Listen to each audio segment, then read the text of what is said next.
오늘 본문의 말씀은 우리 1절에서 12절까지의 내용은 자세히 설명하자면은 너무 또 복잡하고 아마 어려울 것 같습니다. 나눠준 인쇄물을 참고해 주시면 제가 간단히 요약해 드리겠습니다. 전쟁이 일어났습니다. 아브라함이 거주하는 이 가나안 땅 북쪽으로 저쪽 멀리 이 메소포타미아 그 지역에까지 있는 그 4개국 연합군이 그돌라 오멜이라는 왕을 중심으로 이 가나안 북쪽과 그 다음에 가나안 남부 지역까지 침략을 하고 정복을 했습니다. 그리고 이제 아브라함의 조카 롯이 머물고 있는 소돔과 고모라 그 두 지역 주변에 있는 이 5 왕들과 함께 전쟁을 하게 되었습니다.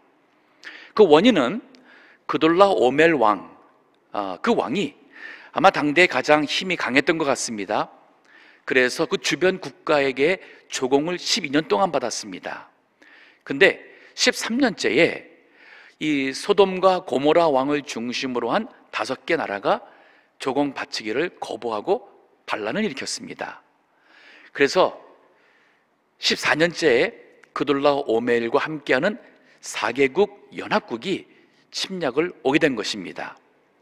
아마도 우리가 그 창세기 12장에 봤을 때에 아브라함이 기근으로 인해서 그 땅에서 살지 못하고 남쪽으로 그 다음에 애굽까지 갔던 사건이 있었죠. 아마 그때에 그 지역의 모든 사람들이 농사를 할 수가 없었고 조공을 바치길 그러한 양식이 없었기 때문에 아마 그들이 조공 바치기를 거부하고 반란을 일으키지 않았을까 우리가 이렇게 추측을 할 수가 있습니다. 어떠한 원인이든 이러한 큰 전쟁이 일어났습니다. 가나안 북쪽에 있는 그러한 연합국들과 그 다음에 가나안 땅 남쪽에 있는 이 왕들이 전쟁을 하게 된 것이죠. 땅에서 아브라함의 조카 롯이 13장에서 그 소돔 땅으로 이사를 가죠. 하나님께서 아브라함에게 복을 주었습니다. 비록 아브라함이 애굽으로 내려가서 믿음의 큰 실수를 하고 참 남편으로서나 남자로서나 신앙인으로서 참 돌이킬 수 없을 만큼 큰 죄를 범했지만 하나님은 그 아브라함의 죄를 덮어주시고 은혜를 베푸셨어요. 하나님과 언약한 그 약속을 하나님께서 아브라함에게 지키시는 겁니다.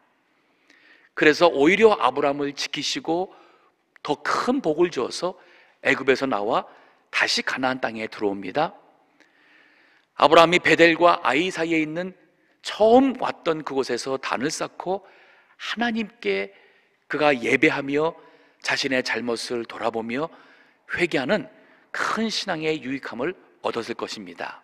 그래서 하나님께서 계속 아브라함과 또 함께하는 롯에게 복을 주었어요. 너무 많은 복을 주니까 삼촌과 롯이 같이 거하기에는 그 땅이 너무 좁은 거예요. 그때에 아브라함이 조카에게 네가 택하라. 우하면 내가 자하고 네가 자하면 나는 우하겠다. 너나 나나 네 목자나 내 목자가 서로 다투게 하지 말자. 아브라함이 이 어려운 우리 살아가면서 신앙의 위기가 옵니다. 그럴 때 아브라함은 첫째, 우리 그러지 말자. 우리 믿는 사람들이 이 이방 사람들 앞에서 삼촌과 조카가 다툰다면 말이 되겠느냐. 우리 다투지 말자. 내가 양보할 테니까 네가 먼저 선택해라. 롯은 아브라함과 같은 믿음의 사람이 아니었습니다. 그래서 그가 육신의 눈에 보일 때에 세상적으로 더 좋은 땅을 선택하고 요단강 물이 있고 그 물 근처에 이미 많은 사람들이 모여서 문명을 이룬 이 소돔 땅으로 이사가고 그 다음에 소돔 성으로까지 점점 들어갑니다. 이 말은 원래 이 목동하는 사람들이면 목축하는 사람들이면 사람들이 많은 곳에 갈 수가 없어요. 그런데 롯은 목축한다고 그쪽 땅을 택했지만 소돔 사람들 사는 거 보니까 잘 사는 것 같아요. 재밌고 거기에 참 사는 어떠한 볼거리나 몸이 누릴 수 있는 것이 많은 것을 본 것 같습니다. 그래서 그가 점점 거기로 갔어요. 즉 롯은 믿음보다는 세상적인 좋은 것을 선택한 사람이었습니다. 전쟁이 일어났습니다. 그돌라 오멜을 중심으로 한 그 4개 동맹국이, 북쪽에서 온 동맹국이 소돔과 고모라를 중심으로 한 5개 나라 동맹국을 이겼습니다. 그리고 롯도, 그 가족도, 그 모든 재산, 그가 더 잘 살겠다고, 세상에 어떤 풍부한 것을 추구한다고 그곳으로 갔건만 이 전쟁으로 인해서 롯과 가족은 포로로 잡혀갔습니다. 참 죽지 않고 살아남은 것이 얼마나 큰 은혜입니까? 하지만 그들은 이제 노예로서 평생 살 수밖에 없는 신세가 되었고, 롯이 그렇게 참 중하게 여겼던 모든 재산, 모든 것 다 빼앗겼습니다. 이러한 상황에 갔을 때에 이 소식을 아브라함에게 전하는 사람이 있습니다. 여기 13절을 보십시오. 도망한 자가 와서 히브리 사람 아브라함에게 고하니, 히브리란 뜻은 건너오다 란 뜻입니다. 즉 아브라함은 메소포타미아 이 그 갈대아 우르 지역에서 갈대안 땅으로 갔습니다. 거기 있던 사람들은 셈의 후손입니다. 피부 색깔이 좀 흰 색깔이었던 것 같습니다. 그래서 이 가나안이나 애굽으로 갔을 때에 많은 사람들이 아브라함을 보면서 그쪽 지역 사람이 아닌 이민 온 다른 사람이란 것을 그 육신적으로도 볼 수 있었던 것 같아요. 그래서 아브라함을 저 유브라데 강을 건너온 사람, 그래서 건너온 자, 히브리라 사람이라고 이렇게 별명을 붙인 거예요. 지금으로 말한다면 이민 온 사람이에요. 그 땅으로 이민 온 자라는 별명을 붙인 겁니다. 자, 히브리 사람 아브라함에게 고했습니다. 때에 아브라함은 아모리 족속 마므레의 상수리 숲을 근처에 거하였습니다. 거하였더라. 마므레는 에스골의 형제요 또 아넬의 형제라. 이들은 아브라함과 동맹한 자더라. 여기 지금 아브라함과 동맹한 이 그 에스골이라는 사람, 또 그 형제들은 아직 어떠한 국가나 조직적인 사회를 구성하지 않은 족장 시대에 족장의 그러한 그 생활을 하고 있었어요. 이 말은 가장 어른되는 그 가족의 어르신, 바로 족장이에요. 아브라함이 족장입니다. 그로 태어난 가족들과 또 그의 재산을 돌보는 종들과 이 모든 사람들이 하나의 큰 대가족을 이루어 살아가는 시대였어요. 아마 이 에스골도 그런 사람이었던 것 같습니다. 그래서 같은 지역에 있는 이 사람들이 서로 위기를 맞게 되면은 돕기로 동맹했던 그런 관계였습니다. 자, 지금 4개국 연합군이 5개국 연합군을 싸워 이기고 그 5개국 연합군의 군사들과 모든 것을 포로로 끌고 간 그 시점인데, 나라도 아닌 하나의 족장 아브라함이 지금 이 소식을 듣고는 44절을 보게 되면은 아브라함이 그 조카의 자로 잡혔음을 듣고 집에서 길리고 연습한 자 318인을 거느리고 단까지 쫓아가서 그 가신을 나누어 밤을 타서 그들을 쳐서 파하고 다메섹 좌편 호바까지 쫓아 재물과 또 부녀와 빼앗겼던 재물과 자기 조카 롯과 그 재물과 또 부녀와 인민을 다 찾아왔더라. 자, 이 그돌라 오멜을 중심으로 한 연합군이 여기 소돔 고모라 사람들과 전쟁하러 오기까지 그 오는 중간에 있었던 갈릴리 북쪽에, 그리고 요단강 동편에, 또 그 사해 북쪽과 사해 그 남쪽에까지 있었던 족속들을 이것을 다 치고 그리고 온 군대예요. 이 그돌라 오멜의 군대는 정식 그러한 정예 부대를 할 수 있는 그런 군대였습니다. 근데 아브라함이 집에서 여기 보게 되면 길리고 연습한 자라는 뜻이 있습니다. 이 길리다라는 말은 거기서 태어나서 자랐다는 그 뜻입니다. 즉 아브라함과 오랜 세월을 함께한 사람들이에요. 그 주인이 존경스럽다면 그 집에서 태어나서 자란 그 종들이라도 족장된 아브라함을 존경하고 그리고 그 아브라함을 잘 섬겼을 것이에요. 반대로 그 주인이 못되고 종들을 비인격적으로 대했다면 아마 이러한 기회가 있으면 종들은 이때다 하고 도망갔을 경우가 있습니다. 근데 오늘 본문에 보면은 318명의 이 사람들은 지금 나가서 전쟁을 해서 맞서야 될 이 대상국이 승승장구한 감히 맞설 만한 나라나 족속이 없는 그것도 그돌라 오멜을 중심으로 한 4개 연맹 군대였어요. 근데 아브라함과 함께 죽음은 죽자, 주인을 위해서 죽음은 죽자 하는 정신으로 그들이 따라간 것입니다. 아브라함은 적지 않은 나이에도 불구하고 이 군대를 친히 이끌고 그가 앞장서서 조카를 그리고 조카의 가족을 구원하기 위해서 싸우러 나간 것을 봅니다. 자, 우리 12장의 처음 그 12장의 앞부분에서는 창조주 하나님이 아브라함을 찾아와서 나와 계약을 맺자. 내가 너에게 복을 주겠다. 약속한 땅으로 가거라. 아브라함이 그 하나님을 믿음으로 살아갑니다. 함으로써 하나님과 언약 관계의 삶을 살아갑니다.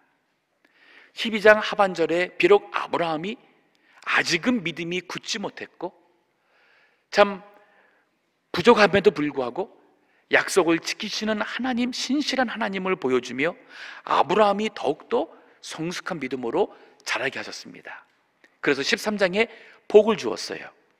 그 위기가 왔을 때에 아브라함은 세상의 물질과 좋은 것을 택하기보다 하나님께서 약속하신 약속의 땅 가나안에 머물기를 선택했습니다. 그 말은 복 주시는 분은 하나님이신 것을 아브라함이 믿은 거예요. 자, 이 위기가 왔습니다. 이 위기를 통해서 아브라함이 나가서 전쟁에 이길 수 있는 비결이 무엇이냐?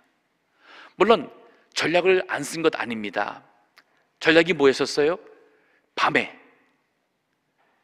그 318명과 또 동맹한 에스골의 그 군사가 몇십 명이 될지 몇 병이 될지 모르겠지만 아마 다 합쳐도 1000명은 안 넘었을 것 같아요.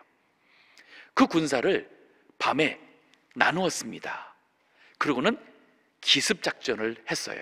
아마도 그돌라 오멜과 함께한 그 군사들은 승리에 취해서 그들이 아마도 술 마시고 많이 먹고 정신없이 자고 혹은 참 여자들과 함께 정신없이 아마 세상의 향락에 빠져 있을 때였을 것 같습니다.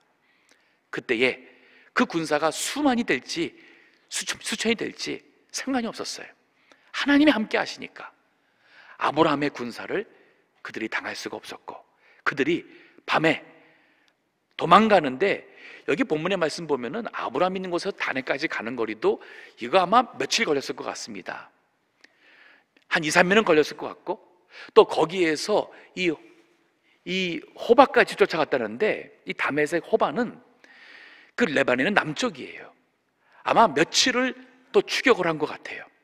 이렇게 끝까지 추격하면서 포로 잡힌 사람들을 다 풀어오고 아마 그 많은 그 탈취물들을 아브라함이 또 가져오게 되지 않았습니까? 이건 뭐 말로 표현할 수 없는 더 큰 복을 하나님께서 주셨어요. 오늘 본문의 말씀에서 우리가 배울 수 있는 교훈이 몇 가지가 있습니다. 먼저는 우리 아브라함을 통해서 배울 수 있는 교훈이라면 조카가 위기에 당했다 했을 때에 아브라함이 그 조카와 그 가족을 위해서 그 위험한 전쟁을 가고자 하는 것은 의로운 마음에서의 선택입니다. 하지만 보통 사람들의 마음에서는 어떤 생각이 들어요? 조카를 살리기는커녕 나도, 내 가족도, 내 종들 다 죽을 텐데 그거 어떡하느냐, 참 안 됐네, 어떡하나, 안 됐네, 그러면서 이 핑계 저 핑계, 내가 간들 뭐가 달라지겠느냐 할 수 있어요. 즉 세상 사람들이나 우리 모두가 다 삶에 살아가는 데 있어서의 우리가 의냐 아니면 어떠한 실속, 나의 어떠한 계산을 따져서 나에게 돌아올 이윤이 뭐냐, 내가 잃을 게 뭐냐, 이거를 따져서 선택을 할 수 있습니다. 아브라함은 믿음의 의의 선택을 행했어요. 성경에 보면은 보아스 같은 경우에 보아스보다 먼저 더 가까운 친족이 있었습니다. 그래서 그에게 룻을 택하여서 그 가족의 기업을 물을 수 있는 권한을 주었습니다. 하지만 그 친족이 그거를 사양하죠. 이유가 뭐였어요? 내가 룻을 택해서 낳은 아들을 위에서 이 기업을 물려주자니 내가 잃을 게 맞는 거예요. 물질적인 손해가 많기 때문에 내가 안 하겠다, 당신이 하시오. 그래서 보아스가 룻을 택해서 아들을 낳고, 하나님은 그 보아스의 의로운 믿음의 선택을 기뻐하시고 보아스가 바로 메시아의 족보에 들어가는 복을 주십니다. 지난주도 얘기했지만은 에스더가 민족에 큰 위기 당한 것을 보고 개인적으로 내가 나선들 왕한테 아무 사전에 부름도 없이 나설 때에 이게 보편적으로는 당장 죽을 수 있는 위험의 그러한 선택인데도 불구하고 이 길이 옳으니까 내가 죽으면 죽으리라 선택했기 때문에 지금 우리가 아는 에스더가 있는 거예요. 다니엘과 세 친구 기억하시죠? 1장에 보게 되면 그들이 포로로 잡혀갑니다. 그런데 포로로, 노예로 한평생 살 수 있는 위험한 상황에서 그들에게 큰 인생의 기회가 왔어요. 느부갓네살 왕이 포로로 온 소년 중에서 일부를 택해서 왕궁에 머물면서 왕이 먹는 음식과 포도주를 마시면서 그 갈대아의 언어와 문명과 교육을 받을 수 있는 기회가 왔어요. 그리고 왕 앞에 설 수 있는, 인생의 반전을 이룰 수 있는 기회가 왔습니다. 그때에 세상적인 이윤과 실속을만 한다면 3년만 내 신앙을, 양심을 잠시 그냥 덮어두고 다음에 요 위기 지나면 내가 믿음을 지키면 되지, 믿음의 의를 택하면 되지 할 수 있었죠. 근데 안 했습니다. 거부했어요. 왕이 먹는 포도주와 진미를 거부하기로, 내 자신을 지키기로 뜻을 정한 거예요. 이게 바로 뭐냐면 내가 의로운 선택을 하며 내가 믿음을 타협하지 않으며 그 길을 가겠다고 마음을 정한 거예요. 그리고 황광장에게 얘기했습니다. 이거는 그 기회를 잃을 수 있는 그런 것이었어요. 그런데 하나님께서 그 황광장의 마음을 감동을 해가지고 그 요구를 허락해주고, 하나님께서 다니엘과 그 세 친구에게 지혜와 총명을 주니까 3년 후에 그들을 따라올 사람이 없는 그런 놀라운 은혜가 있었어요. 우리 성경에 보게 되면 모든 믿음의 사람들은 이러한 일이 있을 때에 자신의 육신적인 입장과 불이익을 생각하며 한 걸음 물러나지 않았습니다. 이것이 의롭다면 나에게 물질적인 피해나 목숨의 위험이 있다 할지라도 그 길을 택한 사람들이 바로 성경에 나오는 믿음의 사람들이에요. 이런 사람들이 이 세상에서 훌륭한 사람이 될 수 있습니다. 이러한 사람들이 나라를 바르게 이끌 수 있고, 이러한 사람들이 우리 다음 세대에 존경받는 사람들이 되는 거예요. 내 한 몸, 내 재산, 이거 지키려고, 이거 붙잡으려고 살면은 우리의 인생이 참 초라해질 수 있어요. 그리고 하나님의 큰 복을 받지 못합니다. 아브라함은 바로 그 의의 선택을 했어요. 그러니까 하나님께서 아브라함의 집에서 기린, 이 태어나서 자란 정식 군대가 아니에요. 일꾼들입니다. 양을 지키고 그 맹수와 이 도둑에게서 지키기 위해서 익힌 기본적인 그러한 싸우는 기술 외에 무슨 기술이 있겠습니까? 그러나 하나님이 함께 하시면 이길 수 있는 것이에요. 자, 또 하나 이 본문에 우리에게 주는 교훈이 있습니다. 그 교훈은 바로 롯과 비교해 볼 때에 세상에 좋은 것을 택하여 간 롯과 믿음의 약속을 택한 아브라함의 이 결과가 어떻게 되었어요? 롯은 자기 가족과 자기 목숨까지도 다 잃을 뻔하고 평생 노예로 살 수밖에 없는 상황에 빠졌습니다. 애지중지했던 재산 다 빼앗겼습니다. 즉 하나님이 지켜주지 않으면 우리의 생명, 건강, 재물 한순간에 다 없어질 수 있어요. 그게 중요한 게 아니죠. 하지만 하나님께서 지켜주시고 복을 주시면 참으로 그것이 하나님이 우리에게 주시는 은혜가 되는 것입니다. 이게 바로 진정한 복을 받은 사람이 누구냐는 것을 보여주는 것이 바로 이 본문이 우리에게 일러주는 또 하나의 교훈이에요. 그런가 하면은 이 사건을 통해서 하나님께서 아브라함에게 그 지역에서, 이 가나안 지역, 이 히브리 사람이잖아요. 강을 건너온 이방 사람입니다. 그래서 여전히 오늘 본문에도 보면은 아브라함이 머무는 곳을 얘기할 때에 여기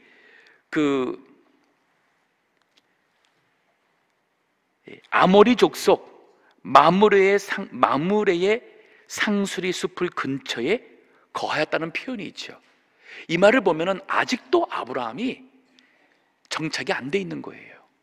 아브라함의 땅이라고 할 수 있는 땅도 없는 거라 볼 수 있어요. 그가 머물고 있는 곳이 이 다른 사람들, 그 지역의 족속이 바로 아모리 족속의 그 땅에 마므레의 그 숲을 근처라고 표현이 되어 있어요. 정확한 지명도 없습니다.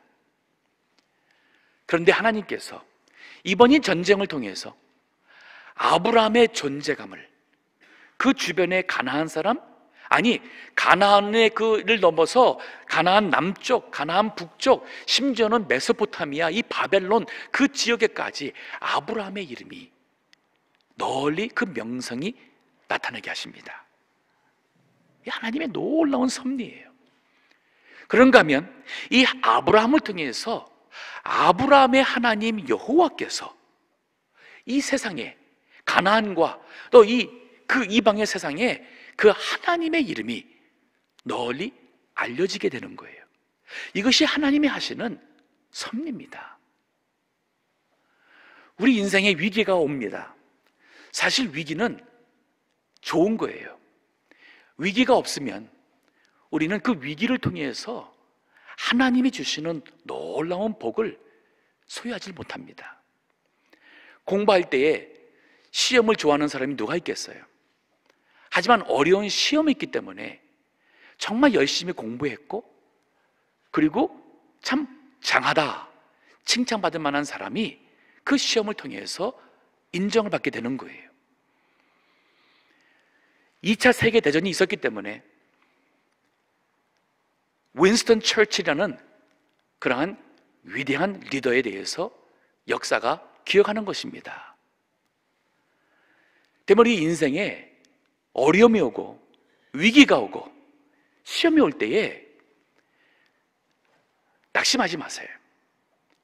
그리고 그때 더 기도하세요. 하나님의 지혜와 믿음으로 내가 어떻게 하는 것이 하나님 보실 때에 올바른가? 무엇을 하나님께서 기뻐하실까? 왜냐하면 인생의 모든 위기는 바로 기회입니다. 하나님께서 주시는 복을 받을 수 있는 그러한 기회예요. 그래서 위기는 위장된 축복이다 하는 말이 있습니다. 누군가가 나를 힘들게 해도 그 사람으로 인해서 오히려 우리가 더 내 자신이 연단되고 훈련되고 그 사람은 정말 복음으로 다져질 수 있는 그 기회로 삼는다면 그 사람은 정말 복된 사람이에요. 훌륭한 사람이 될 수 있습니다. 바로 오늘 본문의 말씀이 우리에게 그것을 일러줍니다. 아브라함, 가나안 땅에 아직도 자신의 이름으로 이 뿌리를 내릴 수 있는 그 지역도 없는 그러한 떠돌이 이방인인 아브라함을 통해서 하나님은 그 지역과 또 그 주변에 있는 많은 나라 사람들에게 대체 아브라함이란 사람이 누구야? 그가 그렇게 믿고 섬기고 높이는 여호와 하나님이라는 분이 대체 어떤 분이야? 하는 이러한 그 존재감을 나타내는 큰 축복이 임했습니다. 아까도 얘기했지만은 전쟁을 이겨서 가져온 탈취물들이 얼마나 많겠어요. 세상적인 그러한 복은 계산할 것도 없이 아브라함이라는 그 이름이 참으로 창대케 되는 약속이 이루어졌습니다. 마지막으로 한 가지 더 여기 이 본문이 우리에게 주는 교훈이 있어요. 그게 바로 뭐냐면 믿음을 선택한 하나님의 사람을 향한 하나님께서 약속을 지키시는 신실하심이에요. 다시 한번 우리가 보는 것은 과연 하나님은 그 백성과 언약한 그 언약을 친히 지키심으로 그 하나님 백성 아브라함을 지키셨어요. 보호하셨습니다. 그리고 인도하셨습니다. 그리고 복을 주셨습니다. 그 이름을 창대케 했습니다. 이것이 바로 하나님의 신실하심입니다. 이 사실을 우리가 보며 깨달을 때에 역시 내가 의지하고 믿을 분은 하나님밖에 없다. 내가 그리스도 안에서 다시 한번 하나님을 굳게 붙잡고 하나님께서 나에게 신실하게 대하시니 나도 내 믿음을 지키고 하나님과의 약속을 지키고 하나님이 싫어하는 걸 하지 않고 기뻐하시는 것을 행하며 하나님의 말씀을 지켜 순종하는 자가 된다면 나도 하나님께 약속을 지키는 분, 하나님은 나에게 약속을 지키는 분으로 하나님의 언약이 참 놀라운 그 복으로 구원과 아울러서 이런 말로 표현할 수 없는 하늘에 속한 모든 신령한 복으로 우리에게 임할 것입니다.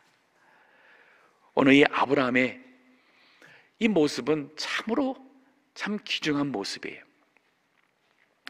이 전쟁에 대한 것이 이게 너무 생각하기에는 너무 이것이 무슨 소설속에 있는 것 같아서 이 성경에 대한 부정적인 그러한 학자들은 이것이 역사적으로 진짜 있는 것이 아닌 것 같다 하기도 했었습니다.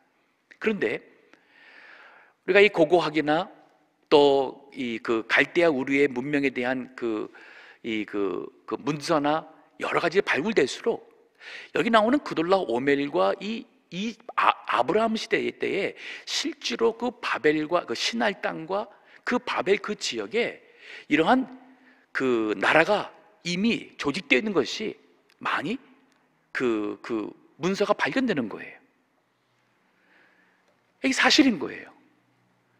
참 너무 대단한 사건입니다. 우리는 참 성경에 나오는 많은 다른 사건들에 대해서 참 하나님께서 정말 이렇게 위대하시구나 하시는데 오늘 본문에 이 아브라함의 집에서 태어나서 자라나고 거기서 연습, 즉 겨우 훈련된 이 318인과 아브라함과 동맹한 그 에스골 그 사람들과 함께 승리를 주신 이 하나님은 참으로 살아계시고 신실하신 분임을 우리에게 알려주십니다. 오늘 이 하나님을 나도 믿노라, 나도 아브라함처럼 우리 인생의 위기와 또 어려운 일이 올 때에 이윤을 계산하기보다는 무엇이 하나님 보실 때에 의로운가, 그 일을 위해서 나의 것을 드리고 내 목숨도 내가 참 드릴 수 있는 정신으로 내가 믿음의 길을 가겠노라 하는 우리 아브라함과 같은 믿음의 사람으로 하나님이 나와 함께 하시는, 그래서 복을 주시는 이 믿음의 간증이 또 체험이 있는 우리 신앙 다 되기를 주의 이름으로 축원합니다. 기도하겠습니다.